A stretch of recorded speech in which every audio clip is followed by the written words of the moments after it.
So can you begin by telling us how accurate the depiction of possession is in Annabelle creation? Well, actually, possession? Because I can say the invitation for evil in the movie is somewhat accurate, but for the possession, because in the case of the one orphan girl that comes into the home, for her to be possessed because you have somebody with some black gunk that goes right down into her mouth, no, that wouldn't happen. Now, what are some horror films that are the most accurate representations? Well, to be honest with you, I don't see a whole lot of horror films. The last one that I liked, believe it or not, was back in the 1980s. That was Carpenters' reversion of The Thing. Oh, it's a great one. Yeah. But I haven't seen a whole lot of horror films since then, so I can't really give an answer to that. Now, what are some common misconceptions people have about demonic possession and exorcisms? I think people are under the impression that it happens a whole lot more than it really does. For the people who are under attack, or let's say they're under a spiritual attack, possession takes place maybe once out of 300 or 400 times out of any of them. That's something that would have to be oftentimes it's multiple invitations or multiple curses that are done to a person before that they can become possessed. I run into a lot of people who are under spiritual attack, in which case they need to be delivered, but they're not possessed.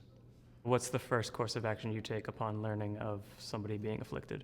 Well, you pray with them and you find out to what degree this person is under attack. You have to ask, how did you come to the point of understanding that this is taking place? What did you do to invite it in, or was it invited upon you? You've got to do a little research. Oftentimes you try to get somebody to go to a psychologist first, somebody who understands a little bit more about possible demonic possession or spiritual attack. So that way we can find out how much of it is mental, how much of it actually is spiritual. And how did you personally kind of come to your position as an expert of sorts in this area? I better not call myself ever an expert. For any priest who calls himself an expert, they're setting themselves up for great failure.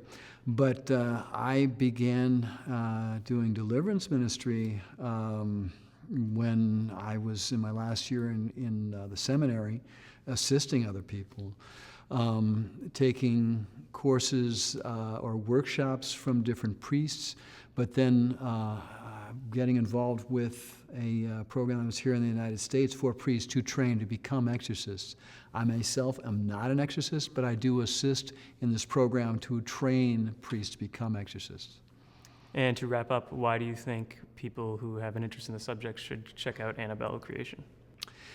Well, it is something that, as a horror film, I think it's done pretty well. Yes, you do have to suspend reality in a few cases on the film, but at the same time, it's a very good story. I think that for someone who, though, is not really understanding of their own faith tradition, and if they go in, they're going to have a lot of, they're going to wonder a lot of things. They may have a lot of questions afterwards. But for somebody who is the horror fan, I'd say it's a pretty good film for them to see.